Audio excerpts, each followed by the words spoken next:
오빠, 바카스 어때요? 싸게 3만 원에 해줄게요.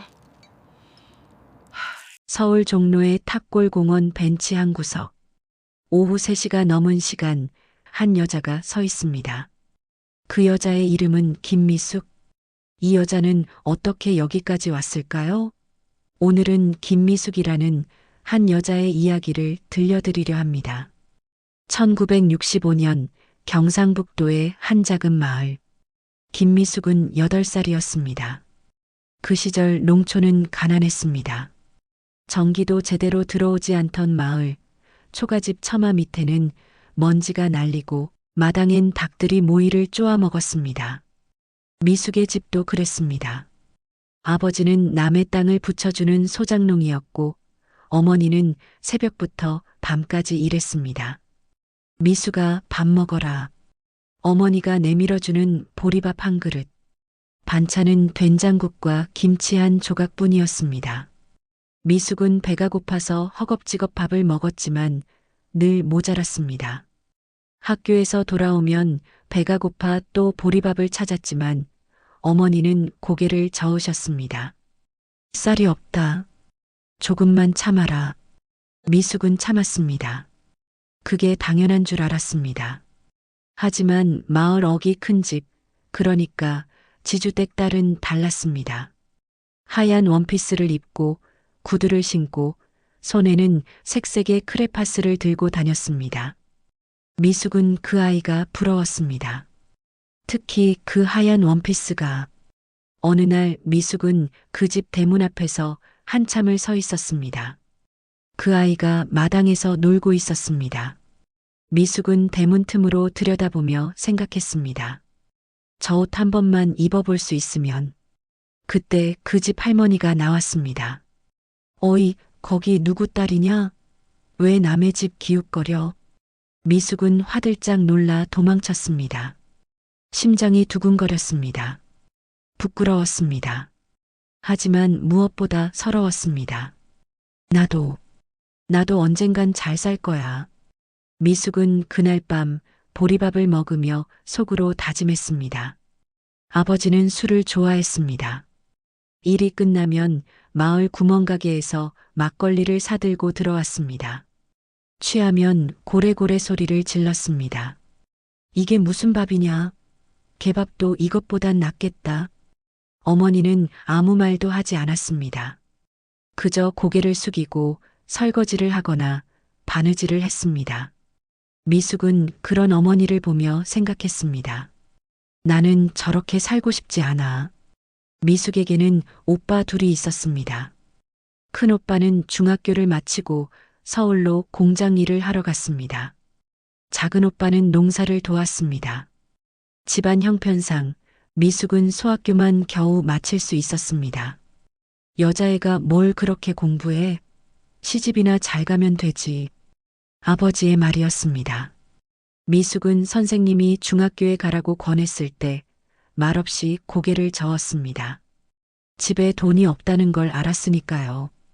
1969년 미숙이 12살이 되던 해 어머니가 쓰러졌습니다. 과로였습니다.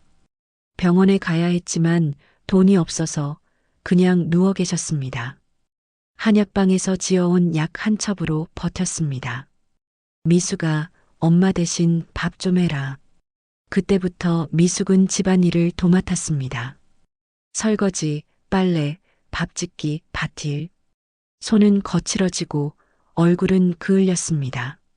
친구들은 학교에 다니는데 미숙은 집에서 일만 했습니다. 그 시절 미숙은 라디오에서 흘러나오는 노래를 좋아했습니다. 패티김의 이별이나 이미자의 동백아가씨 같은 노래. 가사는 슬펐지만 목소리는 화려했습니다. 미숙은 그 목소리를 들으며 상상했습니다. 나도 저런 사람처럼 예쁜 옷 입고 무대에 서는 사람이 되고 싶다. 하지만 현실은 냉혹했습니다. 미숙은 그저 시골 처녀일 뿐이었습니다. 1974년 미숙은 17살이 되었습니다. 그해 봄 큰오빠가 편지를 보내왔습니다. 서울에 봉제 공장 자리가 있다고 미숙도 올라오라고 했습니다. 밥과 잠자리는 제공되고 월급도 받을 수 있다고 했습니다.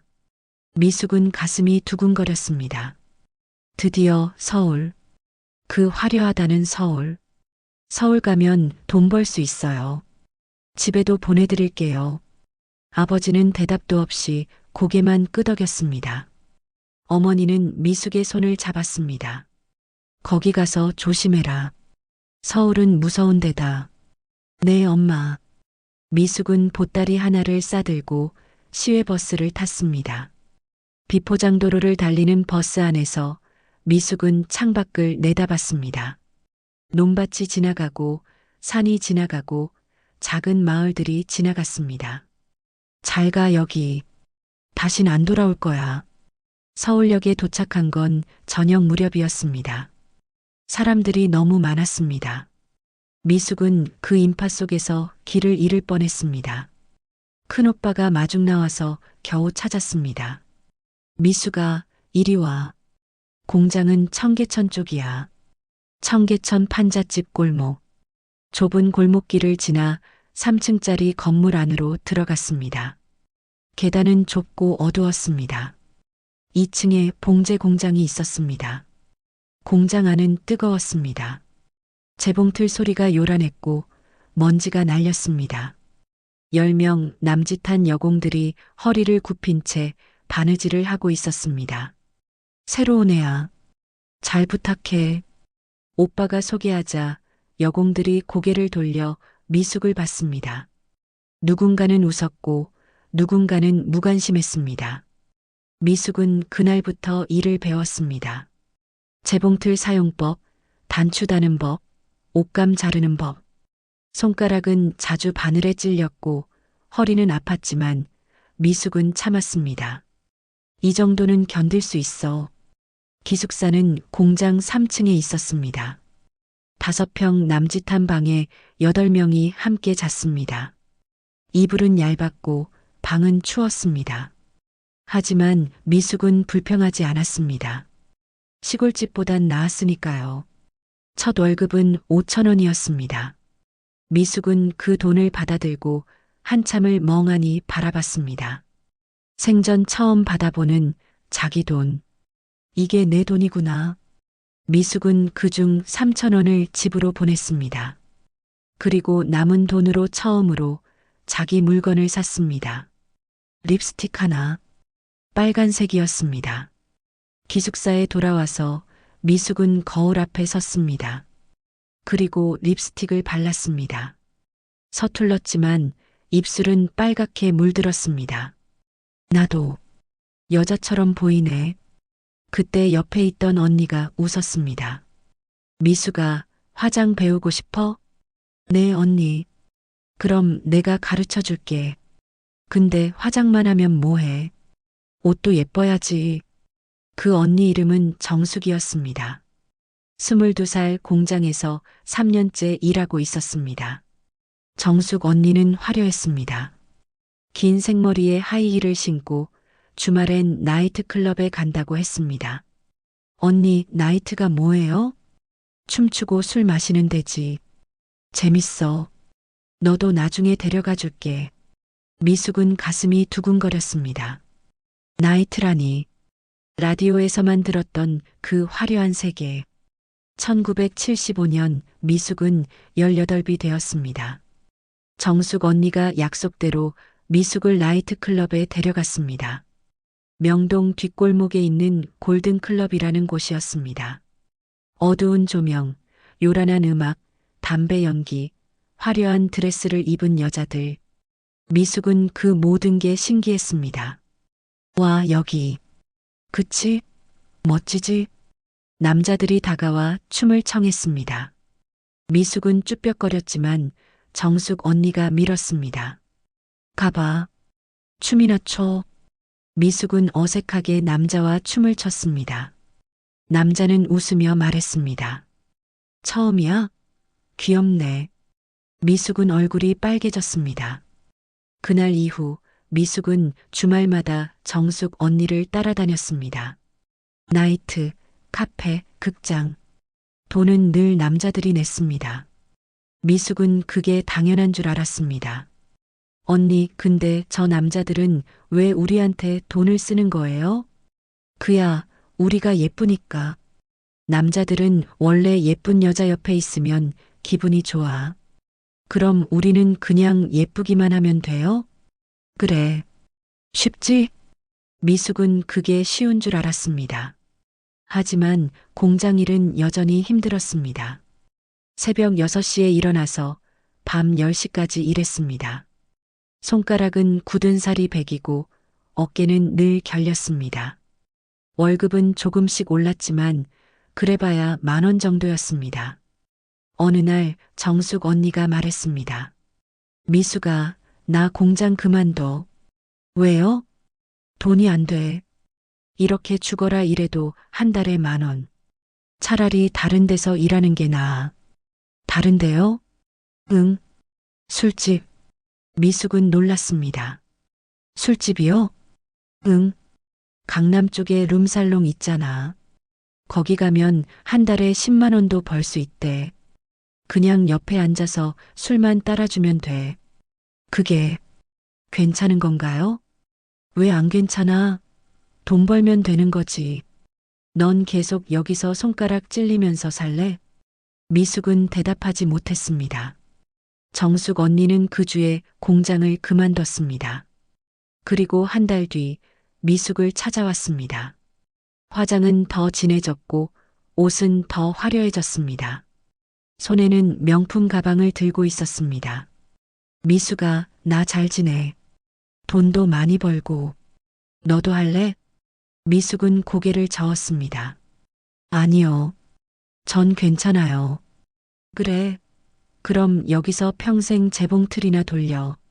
정숙 언니는 웃으며 떠났습니다. 미숙은 그날 밤 잠이 오지 않았습니다. 정숙 언니의 화려한 모습이 자꾸 떠올랐습니다. 저렇게 사는 게 나쁜 건가? 1980년 미숙은 23이 되었습니다. 그해 가을, 큰오빠가 선을 보라고 했습니다. 상대는 박기철, 28살의 회사원이었습니다. 중소기업 경리부에서 일한다고 했습니다. 성실한 사람이야. 돈은 많이 못 벌어도 착실하게 살 거야. 오빠의 말이었습니다. 미숙은 사실 관심이 없었습니다. 하지만 나이도 있고 시집은 가야 한다는 주변의 압박이 있었습니다. 첫 만남은 다방에서였습니다. 박기철은 키가 크고 얼굴은 평범했습니다. 말수가 적었고 표정도 굳어 있었습니다. 안녕하세요. 박기철입니다. 안녕하세요. 대화는 어색했습니다. 기철은 일 얘기만 했고 미숙은 고개만 끄덕였습니다. 하지만 기철은 성실해 보였습니다. 깔끔한 와이셔츠, 반듯한 자세. 이 정도면 괜찮을까? 2달 뒤 미숙과 기철은 결혼했습니다. 조촐한 결혼식이었습니다. 하객은 가족들 뿐이었고 피로연도 간소했습니다. 신혼집은 서울 변두리, 영등포의 작은 전셋방이었습니다. 신혼 첫날 밤 기철은 말없이 미숙을 안았습니다. 거칠지는 않았지만 다정하지도 않았습니다. 미숙은 가만히 눈을 감았습니다. 이게 결혼인가 싶었습니다. 결혼 생활은 단조로웠습니다. 기철은 아침 일찍 출근해서 밤늦게 들어왔습니다. 미숙은 집에서 살림을 했습니다. 청소, 빨래, 밥 짓기. 공장 일보다는 편했지만 어딘가 허전했습니다. 기철은 말이 없었습니다. 밥을 먹을 때도, TV를 볼 때도, 잠들기 전에도 그냥 묵묵히 자기 일만 했습니다. 여보, 오늘 뭐 재밌는 일 있었어요? 별로. 그럼 회사는 어때요? 그냥 그래. 대화는 늘 이랬습니다. 1981년 미숙은 딸을 낳았습니다. 이름은 지영이었습니다. 작고 예쁜 아기였습니다. 미숙은 지영이를 보며 생각했습니다. 이 아이만큼은 잘 키워야지. 하지만 아이를 키우는 건 힘들었습니다. 밤마다 우는 아이, 기저귀 갈기, 분유 타기. 미숙은 잠을 제대로 잘 수가 없었습니다. 기철은 도와주지 않았습니다. 나 회사 가야 돼. 피곤해. 그게 기철의 대답이었습니다. 1983년 미숙은 아들을 또 낳았습니다. 이름은 준호였습니다. 집은 더 비좁아졌고 돈은 더 부족해졌습니다. 기철의 월급으로는 네 식구가 살기 빠듯했습니다. 여보, 돈이 모자라요. 애들 분유값도 안 나와요. 알았어. 알아서 해. 기철은 그렇게 말하고는 더 늦게까지 일했습니다. 미숙은 혼자 집에서 아이들을 돌봤습니다. 가끔은 너무 답답해서 아이들을 재우고 혼자 옥상에 올라갔습니다. 서울의 야경이 보였습니다. 불빛들이 반짝였습니다. 미숙은 그 불빛을 보며 생각했습니다. 나는 왜 이렇게 살고 있을까? 결혼한 지도 벌써 5년 차. 거울을 보면 얼굴에는 주름이 생기기 시작했고 몸은 출산으로 망가져 있었습니다. 예전에 그 화려했던 모습은 어디에도 없었습니다. 어느 날 동네 슈퍼에서 옛날 공장 동료를 만났습니다. 그 친구도 결혼해서 애를 키우고 있었습니다. 미수가 잘 지내? 응, 그럭저럭. 남편은 잘해줘? 그냥 그래. 나도 그래. 남편이 뭐 말이 없어. 그냥 로봇 같아. 두 사람은 씁쓸하게 웃었습니다. 그래도 애들은 귀엽잖아. 응. 하지만 미숙은 마음속으로 생각했습니다. 이게 다일까? 이게 내 인생 전부일까? 기철은 여전히 무뚝뚝했습니다. 미숙이 말을 걸어도 대답은 짧았습니다. 칭찬도 없었고 관심도 없었습니다. 미숙은 점점 외로워졌습니다. 나는 그냥 애 낳고 키우는 기계인가? 밤에 기철이 다가오면 미숙은 몸을 돌렸습니다. 기철은 아무 말 없이 등을 돌렸습니다. 두 사람 사이에는 보이지 않는 벽이 생겼습니다. 1986년 미숙은 29살이 되었습니다. 어느 날 저녁 동네 친구 은희가 전화를 걸어왔습니다. 미숙아, 오랜만이다. 이번 주 토요일에 나이트 갈래? 나이트? 나 결혼했잖아. 아이고, 그게 뭐. 남편 야근하면 한 번씩 나가야지. 집에만 있으면 미쳐. 근데, 걱정 마. 그냥 춤만 추고 와. 옛날 생각도 나고. 미숙은 망설였습니다. 하지만 요즘 너무 답답했습니다. 아이들, 남편, 집안일. 그것뿐인 삶. 알았어. 한 번만. 토요일 저녁 미숙은 아이들을 시어머니에게 맡기고 은희를 만났습니다. 오랜만에 화장을 진하게 하고 예쁜 옷을 입었습니다. 거울을 보니 옛날의 미숙이 보이는 것 같았습니다. 나도 아직 젊네. 은희가 데려간 곳은 강남의 나이트 파라다이스였습니다. 80년대 중반 강남은 신도시로 개발되며 화려한 유흥가가 형성되던 시기였습니다. 클럽 안은 열기로 가득했습니다. 디스코 음악이 요란했고 미러볼이 빙글빙글 돌았습니다. 사람들은 춤을 추고 술을 마셨습니다.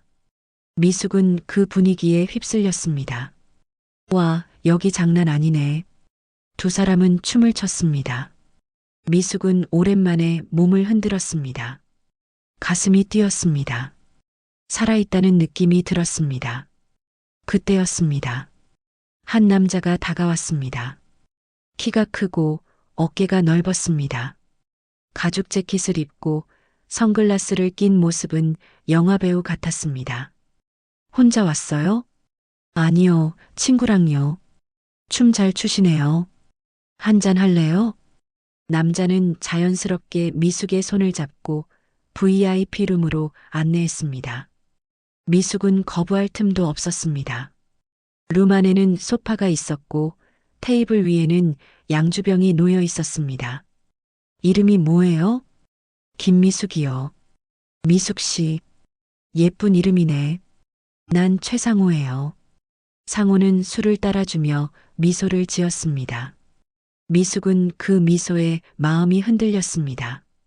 기철은 한 번도 이렇게 웃어준 적이 없었습니다. 미숙 씨 결혼하셨어요? 네. 남편은 잘해줘요? 그냥요.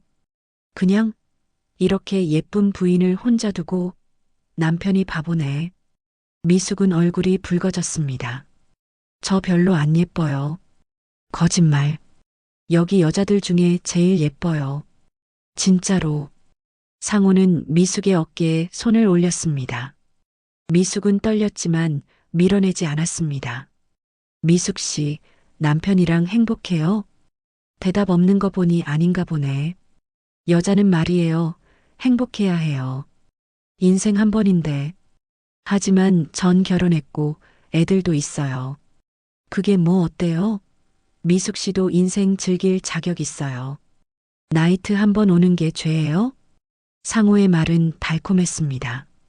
미숙은 그 말에 점점 빠져들었습니다. 그날 밤 미숙은 상호와 새벽까지 술을 마셨습니다. 집에 돌아갈 때쯤 상호가 명함을 건넸습니다. 다음에 또 봐요. 전화해요. 미숙은 명함을 받아들고 집으로 돌아왔습니다. 기철은 이미 자고 있었습니다. 미숙은 명함을 보며 가슴이 두근거렸습니다.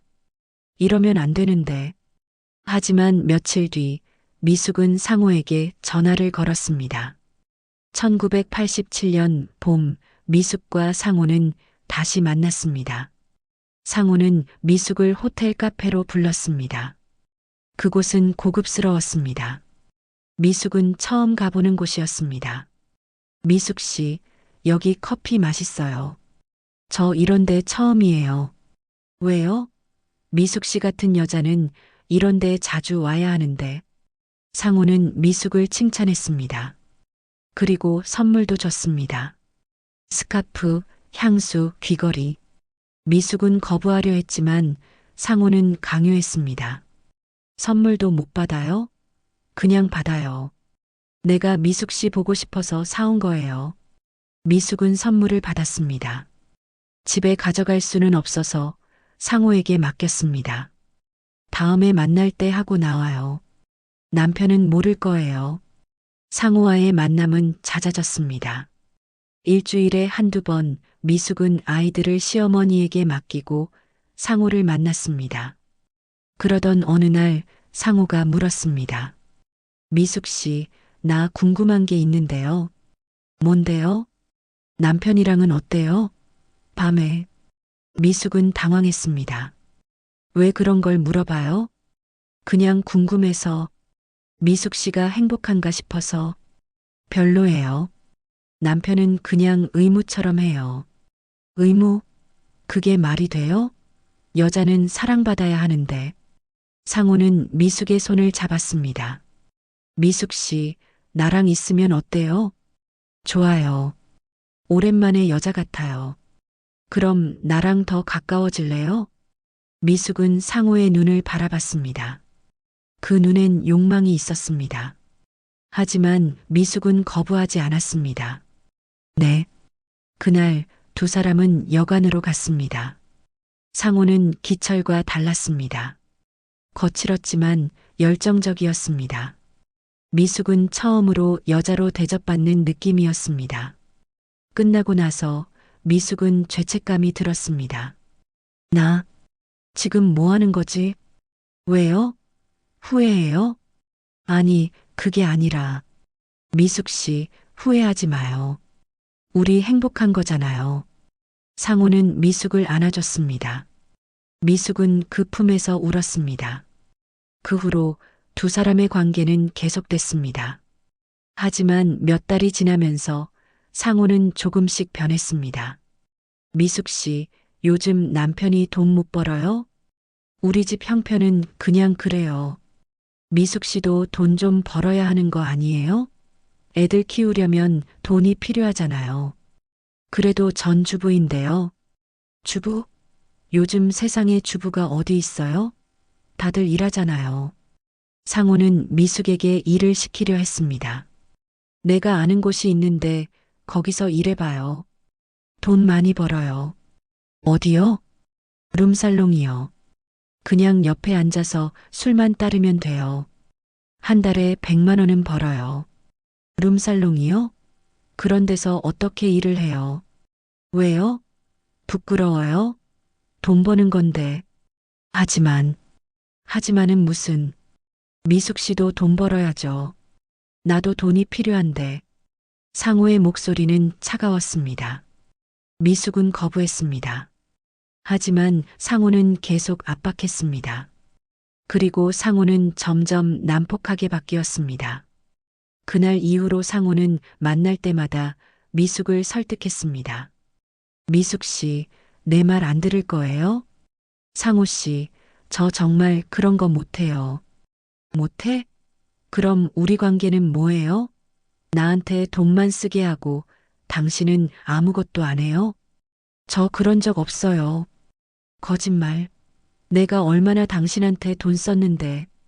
급기야 상호는 미숙에게 폭력을 썼습니다.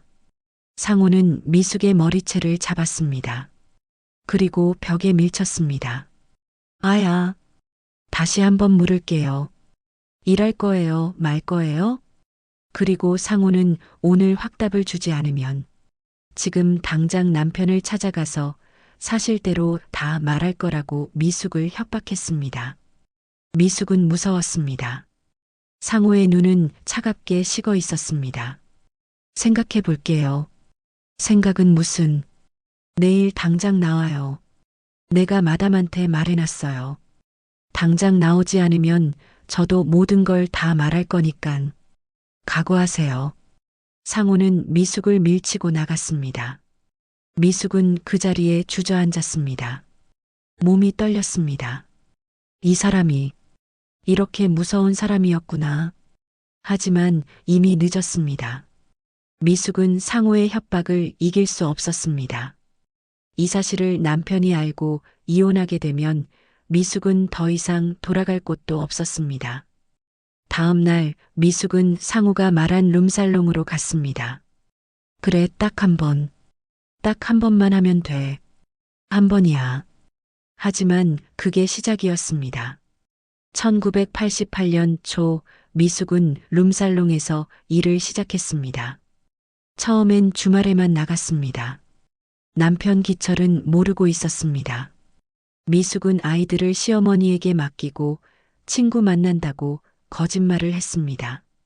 룸살롱 이름은 로얄클럽이었습니다. 강남 한복판, 화려한 간판, 두꺼운 문. 미숙이 문을 열고 들어가자 마담이 나왔습니다. 상호 씨가 소개한 사람이지? 김미숙? 네. 나이는? 31요. 31? 좀 많네. 근데 얼굴은 괜찮아. 일단 해보자. 마담은 미숙에게 짧은 드레스를 건넸습니다. 이거 입고 나와.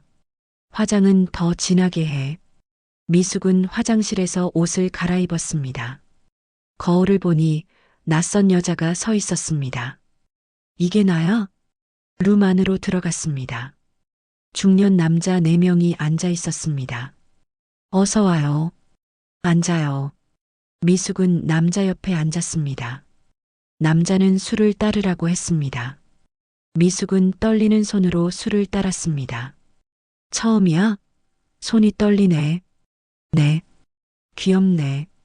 나이는? 31예요. 젊네. 결혼은? 했어요. 애는? 둘 있어요. 그런데 왜 여기서 일하고 있는 거야? 미숙은 고개를 숙였습니다. 남자는 미숙의 허벅지에 손을 올렸습니다. 미숙은 몸이 굳었습니다. 왜? 싫어?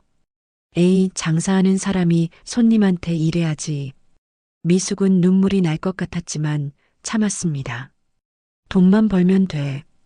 조금만 참자. 그날 밤 미숙은 15만 원을 받았습니다. 생전 처음 받아보는 큰 돈이었습니다. 하지만 기쁘지 않았습니다.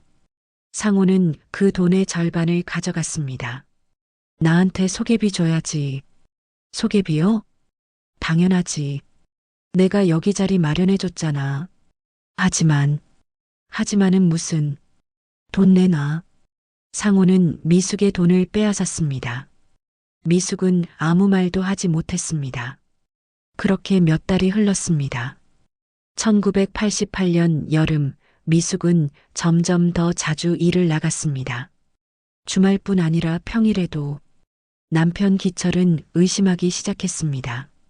요즘 왜 맨날 나가? 친구 만나요. 무슨 친구를 그렇게 자주 만나? 그냥 친구예요. 거짓말하지 마. 뭔가 이상해. 기철은 미숙을 의심했지만 확신은 없었습니다. 그러던 어느 날 상우가 미숙에게 요구했습니다. 미숙 씨, 나한테 돈 좀 빌려줘요. 돈요? 얼마나요? 500만 원. 500만 원이요? 그렇게 큰 돈을 어떻게 구해요? 남편한테 받아요. 남편이 줄 리가 없잖아요. 그럼 당신 명의로 대출 받아요.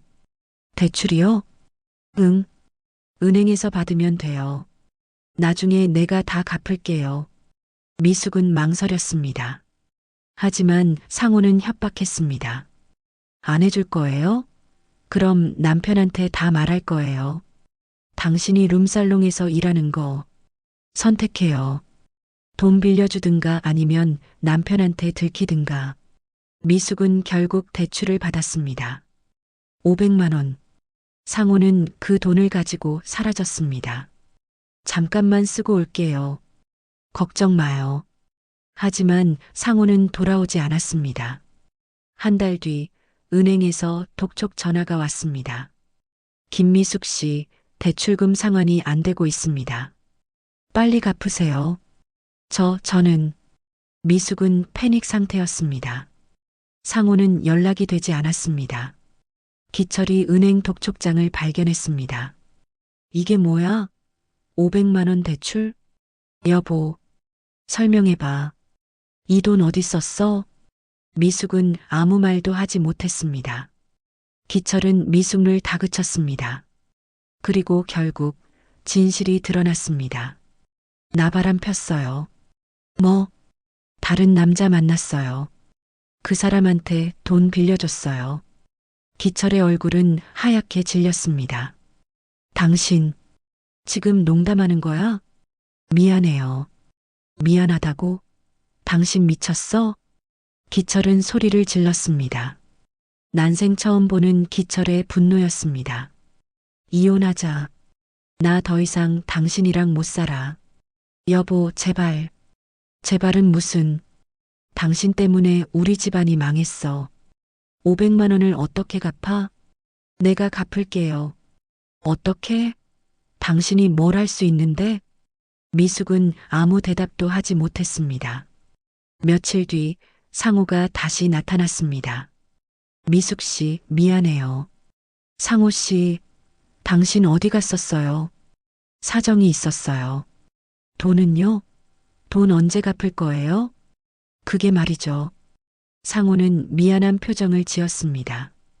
돈을 못 갚을 것 같아요. 뭐라고요? 사업이 망했어요. 나도 빚만 잔뜩이에요. 사실 최상호는 도박으로 그 돈을 다 탕진하고 다시 나타났던 것이었습니다. 그럼 저는 어떡해요? 미숙 씨가 더 열심히 일해요. 그럼 되잖아요. 지금 나보고 뭐 하라는 거예요? 룸살롱에서 더 일하세요. 2차, 3차도 나가고. 2차, 3차요? 응. 손님이랑 나가는 거요. 그럼 돈 더 벌 수 있어요. 나보고 몸을 팔라는 거예요? 몸을 판다니 말이 그렇지. 그냥 비즈니스예요. 돈 벌려면 어쩔 수 없잖아요. 미숙은 상호를 멍하니 바라봤습니다. 상호 씨, 당신 진짜 날 사랑했어요? 사랑? 그런 거 중요해요? 지금은 돈이 문제잖아요. 상호는 냉정했습니다. 미숙은 그제야 깨달았습니다. 자신이 이용당했다는 것을. 하지만 이미 늦었습니다. 1989년 초 미숙과 기철은 이혼했습니다. 애들은 내가 키울 테니까 당신은 나가. 여보, 애들만은. 애들 볼 자격 없어. 나가. 미숙은 무릎을 꿇었습니다. 하지만 기철의 마음은 돌아서지 않았습니다. 지영이와 준호에게 마지막 인사를 했습니다. 엄마가 잘못했어. 미안해.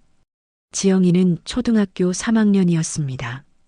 아이는 엄마를 보며 울었습니다. 엄마, 어디가? 우리 버리고 가는 거야? 아니야. 엄마는 너희를 사랑해. 거짓말. 엄마가 우리 사랑하면 왜 이래?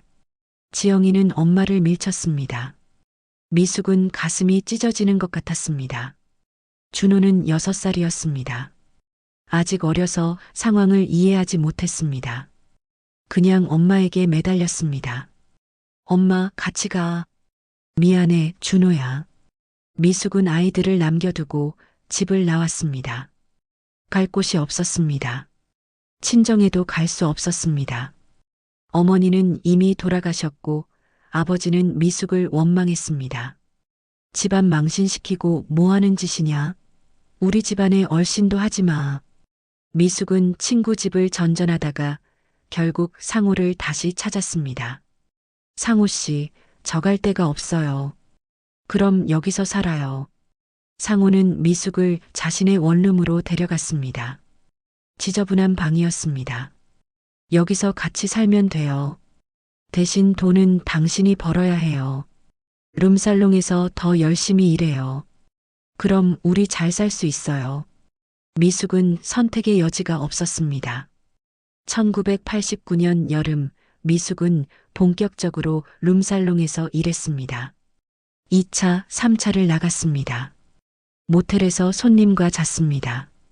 처음엔 거부했습니다. 저는 그런 거 못해요. 미숙은 마담에게 말했습니다. 못해? 그럼 빚은 어떻게 갚을 건데? 다른 애들은 다 하는데 너만 왜 그래? 하지만은 무슨. 장사야, 장사. 손님 기분 맞춰주고 돈 받는 거지. 쉬운 거야. 미숙은 결국 손님을 따라 모텔에 갔습니다. 방 안에서 남자는 미숙을 거칠게 다뤘습니다. 미숙은 눈을 감고 아무 생각도 하지 않으려 했습니다. 이건 내가 아니야. 이건 다른 사람이야. 끝나고 나서 남자는 돈을 건넸습니다. 수고했어. 미숙은 그 돈을 받아들고 울고 싶었습니다. 하지만 울지 않았습니다. 울 자격도 없는 것 같았습니다. 집으로 돌아오면 상우가 기다리고 있었습니다. 오늘 얼마 벌었어? 20만 원이요. 적네. 더 벌어와. 더요? 당연하지. 우리 빚이 얼만데. 상우는 미숙의 돈을 빼앗고 술과 도박에 매일같이 다 탕진하고 있었습니다. 미숙은 혼자 방에 남았습니다. 거울을 보니 낯선 여자가 서 있었습니다. 나는 누구지?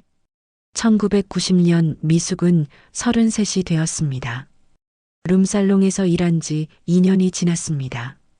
빚은 줄어들지 않았습니다. 오히려 늘어났습니다. 상호는 또 다른 빚을 만들었고 미숙은 갚아야 했습니다. 마담은 미숙에게 돈을 빌려줬지만 이자는 높았습니다. 미숙아, 이번 달 이자 못 갚으면 어떡해? 마담 언니, 조금만 더 기다려주세요. 조금만? 벌써 석 달째야. 더 일해. 채권자는 밤마다 전화를 걸어 욕설을 퍼부었습니다. 상호는 잠깐만 몸 담그면 다 끝난다며 미숙의 팔을 거칠게 잡아 끌었습니다. 마담은 계약서에 선이자와 위약금을 적어 넣었습니다. 도망가면 이자는 매일 불어났습니다. 미숙은 더 많은 손님을 받았습니다. 하루에 서너 명씩. 몸은 망가졌고 마음도 무뎌졌습니다. 1991년 상호가 또 다른 여자를 만나기 시작했습니다. 어느 날 미숙이 일을 마치고 집에 돌아왔을 때 상호가 다른 여자와 있었습니다. 상호 씨? 아, 미숙 씨. 이 사람은 지연이에요. 새로 알게 된 친구. 여자는 미숙보다 훨씬 젊었습니다. 20살 정도 되어 보였습니다. 친구요? 응. 미숙 씨는 오늘 밤 여기서 자지 말고 앞에 여관방에 가서 자요. 예. 나 지연이랑 할 얘기 있어요.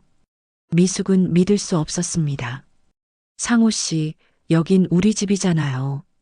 우리 집? 집세는 내가 내는데? 하지만은 무슨, 나가요. 얼른 나가요. 지금 할 얘기가 있다잖아요. 상호는 미숙을 밀어냈습니다. 미숙은 그 자리에 서서 두 사람을 바라봤습니다. 지연이는 미숙을 무시하듯 웃고 있었습니다. 미숙은 집을 나왔습니다. 갈 곳이 없었습니다. 근처 여관방을 찾아갔습니다. 그날 밤 미숙은 여관방에 누워 천장을 바라봤습니다. 나는 뭐지? 나는 뭐였지? 며칠 뒤 상호의 원룸 앞에 미숙의 짐이 다 싸져 있었습니다. 미숙은 황급히 문을 열자 상호는 기다렸다는 듯이 미숙에게 말합니다. 미숙 씨, 이제 나가요. 예, 나 지연이랑 살 거예요. 미숙 씨는 이제 필요 없어요. 당신 때문에 나 여기까지 온 건데, 그건 당신이 선택한 거잖아요. 나랑 무슨 상관이에요. 상호 씨, 그만해요. 나가요. 안 나가면 경찰 불러요. 미숙은 쫓겨났습니다. 집도 없고 돈도 없고 갈 곳도 없었습니다. 미숙은 룸살롱에 계속 남았습니다. 그것만이 유일한 생계 수단이었습니다. 1995년 미숙은 38이 되었습니다. 얼굴에는 주름이 깊어졌고 몸은 망가졌습니다. 술을 너무 많이 마셔서 간이 안 좋아졌고 담배를 많이 피워서 목이 쉬었습니다. 손님들은 점점 줄었습니다. 미숙이 나이가 있어서 별로야. 새해로 바꿔줘. 마담은 미숙에게 말했습니다. 미숙아, 너 이제 나이가 있으니까 손님들이 안 찾아. 좀 더 어린 애들이 오고 있어. 그럼 저는 어떡해요? 글쎄, 다른 데 알아봐. 미숙은 다른 업소로 옮겼습니다. 하지만 거기도 마찬가지였습니다. 나이 든 여자는 환영받지 못했습니다. 미숙은 점점 싼 업소로 내려갔습니다. 강남에서 시작해서 강북으로 그리고 변두리로 손님의 질도 나빠졌고 돈도 줄었습니다. 2003년 미숙은 46이 되었습니다. 어느 날 준호가 찾아왔습니다. 20대가 훌쩍 넘은 아들이었습니다. 엄마, 준호야. 미숙은 깜짝 놀랐습니다. 10여 년 만에 보는 아들이었습니다. 어떻게 나를 찾았어? 아빠한테 들었어요. 엄마가 여기서 일한다고. 미숙은 1년에 한 번은 남편 기철에게 안부 전화는 하고 있었습니다. 미숙은 얼굴이 화끈거렸습니다. 미안해. 엄마, 돈 좀 빌려줄 수 있어요? 돈? 네. 제가 사업을 하려는데 자금이 필요해서요. 미숙은 가슴이 철렁했습니다. 준호야, 엄마 돈 없어. 나도 빚이 있어. 거짓말하지 마세요.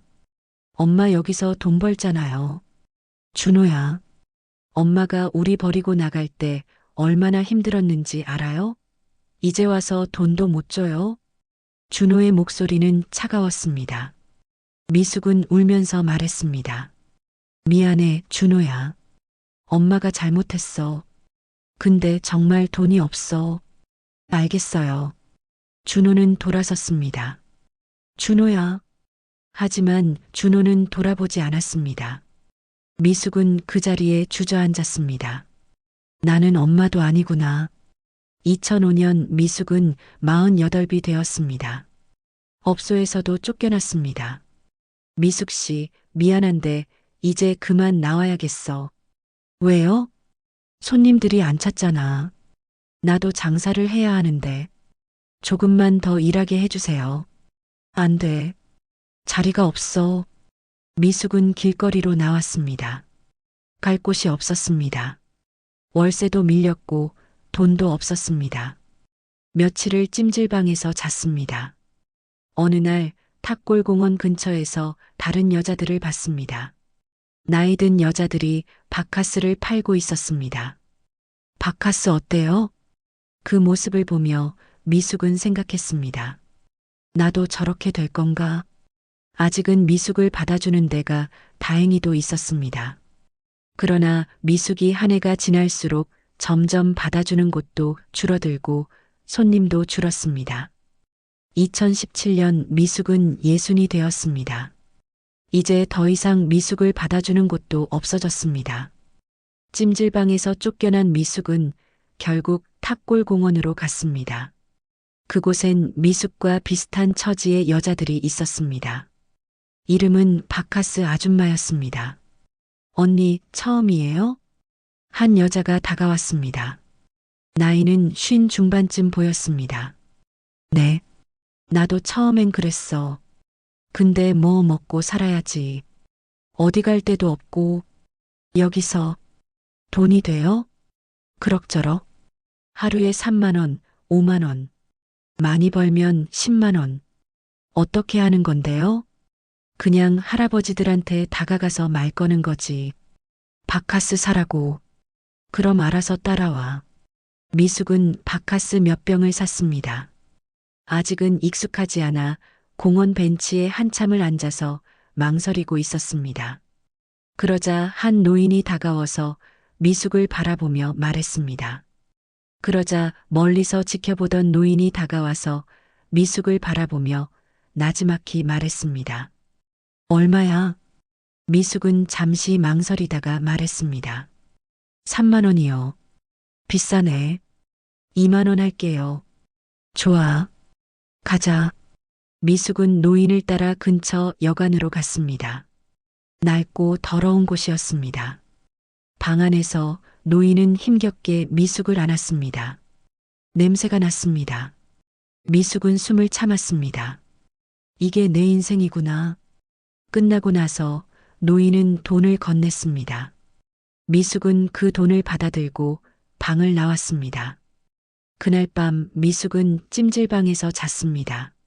샤워를 하면서 거울을 봤습니다. 늙은 여자가 서 있었습니다. 얼굴은 주름투성이었고 몸은 축 늘어져 있었습니다. 이게 나야? 2020년 어느 날 지영이가 연락이 왔습니다. 엄마, 지영이는 이제 31였습니다. 교사가 되었다고 했습니다. 지영아, 미숙은 눈물이 났습니다. 엄마, 어떻게 이렇게 돼? 엄마 어떻게 그러고 살고 있어? 지영은 화를 억누르며 말합니다. 미안해. 미안하다고 다해요? 엄마는 왜 그렇게 살았어? 지영이의 목소리는 떨렸습니다. 화가 났지만 동시에 슬펐습니다. 나도 모르겠어. 그냥 이렇게 됐어. 그냥 선택을 했잖아요. 엄마가. 그래. 미숙은 더 이상 변명하지 않았습니다. 지영이는 돈 봉투를 내밀었습니다. 이거라도 받아요. 제발 좀 제대로 살아요. 지영아, 저 이제 안 와요. 엄마 보기 힘들어요. 지영이는 돌아섰습니다. 미숙은 그 뒷모습을 보며 무릎을 꿇었습니다. 지영아, 미안해. 하지만 지영이는 돌아보지 않았습니다. 2020년 미숙도 예순이 넘어 벌써 미숙도 이제 예순을 넘어 중반을 바라보고 있었습니다. 몸은 더 망가졌습니다. 무릎은 아팠고 허리도 굽었습니다. 술과 담배로 망가진 몸은 이제 제대로 움직이지도 않았습니다. 손님도 줄었습니다. 나이가 너무 많아서 이제는 아무도 찾지 않았습니다. 어느 날 공원에서 같은 처지의 여자와 이야기를 나눴습니다. 언니는 어떻게 여기까지 왔어요? 나도 너랑 비슷해. 남자 잘못 만나서 빚지고 이혼하고 여기까지 왔지. 후회해요? 후회? 그럼 뭐 달라져? 이미 끝난 인생인데. 그럼 언니는 이제 뭐 하고 싶어요? 그냥 조용히 죽고 싶어. 미숙은 고개를 끄덕였습니다. 나도 그래. 어느 날 젊은 기자가 찾아왔습니다. 탑골공원 바카스 아줌마에 대한 기사를 쓴다고 했습니다. 할머니, 인터뷰 좀 할 수 있을까요? 뭘 물어볼 건데? 할머니도 예전에 예뻤을 것 같은데 어떻게 여기까지 오게 되셨어요? 미숙은 웃었습니다. 응, 나도 예뻤지. 근데 그게 뭐가 남더라. 후회하세요? 후회? 매일 해. 근데 뭐 어쩌겠어. 이미 늦었는데. 지금이라도 다른 일 하실 생각은 없으세요? 다른 일? 내가 뭘 할 수 있겠어. 이것밖에 못해.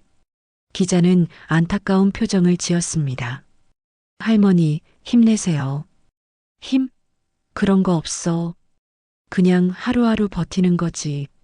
기자는 돈을 주고 갔습니다. 미숙은 그 돈으로 소주를 샀습니다. 2025년 미숙은 68이 되었습니다. 오늘도 미숙은 탑골공원을 서성이고 있습니다. 손에는 바카스 몇 병이 든 비닐봉지. 화장은 진하지만 얼굴의 주름은 가릴 수 없습니다. 오빠, 바카스 어때요? 지나가는 남자들은 못 본 척합니다. 어떤 이는 혀를 찹니다. 어떤 이는 고개를 저으며 빠르게 지나갑니다. 미숙은 익숙합니다. 이런 시선에 오후 3시 한 노인이 다가옵니다. 얼마야? 3만 원이요. 비싸네. 2만 원 할래? 알겠어요. 미숙은 노인을 따라 근처 여관으로 갑니다. 계단을 오르는 게 힘듭니다. 무릎이 아픕니다. 방 안에서 노인은 침대에 눕습니다. 미숙은 기계적으로 옷을 벗습니다.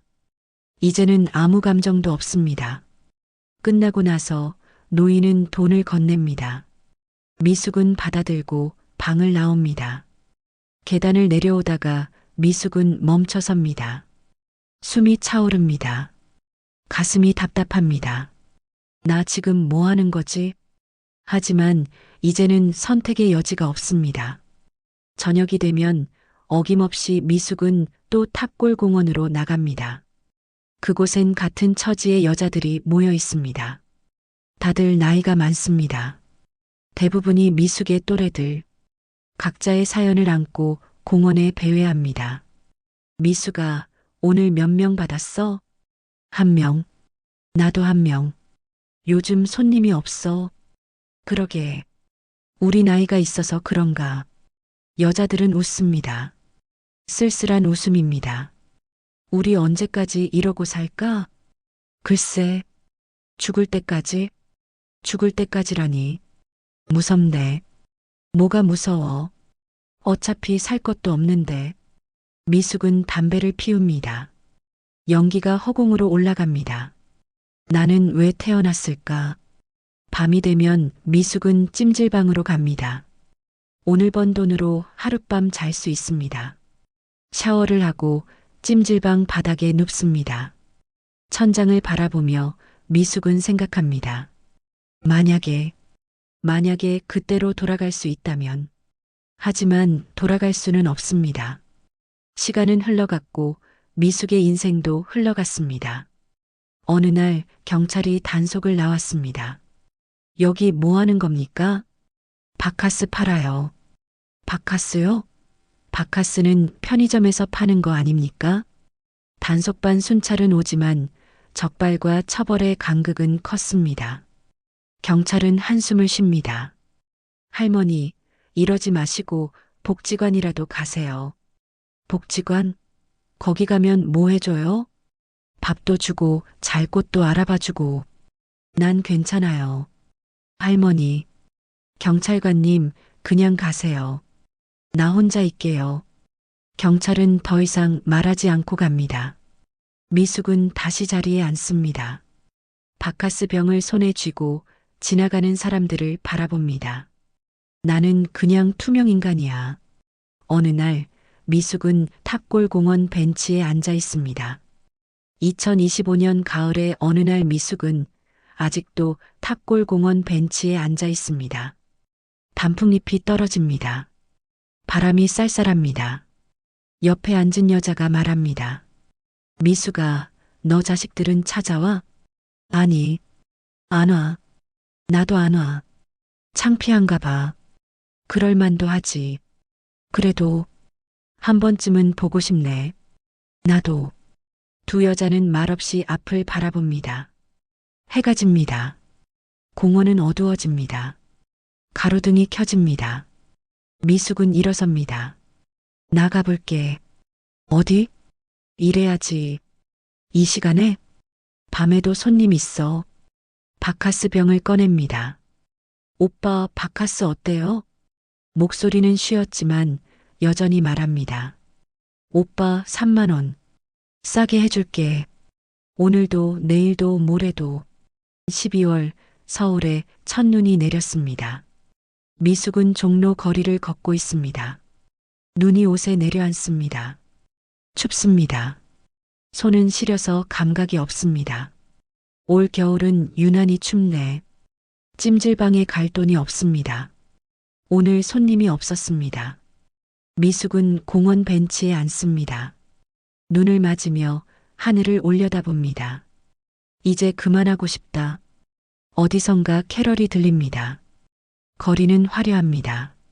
크리스마스 트리, 조명, 웃는 사람들. 하지만 미숙은 그 안에 없습니다. 미숙은 그저 벤치에 앉아 눈을 막고 있을 뿐입니다. 휴대폰이 울립니다. 모르는 번호입니다. 받습니다. 여보세요? 엄마. 지영이의 목소리입니다. 미숙은 가슴이 멎는 것 같습니다. 지영아. 엄마, 어디 있어요? 탑골공원. 지금 가요. 거기 있어요. 왜? 뭐하러? 마지막으로 전할 말이 있어서요. 전화가 끊깁니다. 미숙은 멍하니 앉아 있습니다. 지영이가 온다고? 두꺼운 패딩을 입고 목도리를 두르고 있습니다. 지영이가 다가옵니다. 지영은 겨울에 결혼을 할 거라고 합니다. 그리고 엄마에게 마지막으로 찾아왔다는 말을 남기고 지영이는 미숙의 손에 흰색 돈봉투를 손에 쥐어줬습니다. 엄마 앞으로는 평생 연락할 일 없을 거예요. 잘 지내세요. 그 말을 마지막으로 지영은 미숙을 뒤로 한 채 떠나갔습니다. 미숙은 아직도 후회하고 있습니다. 그러나 후회한다고 해도 바뀌는 것은 없습니다. 지나간 시간은 돌아오지 않는다는 것을, 잃어버린 것들은 다시 돌아오지 않는다는 것을, 그래도 오늘은 조금 따뜻합니다. 딸의 손이 따뜻합니다. 미숙은 하늘을 올려다봅니다. 눈이 얼굴에 내려앉습니다. 미숙의 인생은 이미 흘러갔습니다. 미숙은 잘못된 선택을 했습니다. 남편을 배신했고 아이들을 버렸고 몸을 팔았습니다. 하지만 미숙도 한때는 꿈을 가진 소녀였습니다. 가난이 미숙을 짓눌렀고 외로움이 미숙을 흔들었고 나쁜 남자가 미숙을 파멸로 끌고 갔습니다. 그리고 선택의 실패가 미숙을 무너뜨렸습니다. 우리는 미숙을 탓할 수 있습니다. 하지만 우리는 미숙의 삶을 살아보지 않았습니다. 그 절망을, 그 외로움을, 그 폭력을, 그 고통을. 미숙은 지금도 어딘가에 있습니다. 종로거리, 탑골공원, 그 어딘가에. 바카스 병을 들고 오빠 바카스 어때요? 라고 말하는. 우리는 그녀를 지나칩니다. 못 본 척합니다. 하지만 그녀도 누군가의 딸이었고 누군가의 엄마였고 누군가의 아내였습니다. 구독과 좋아요 부탁드립니다. 시청해 주셔서 감사합니다.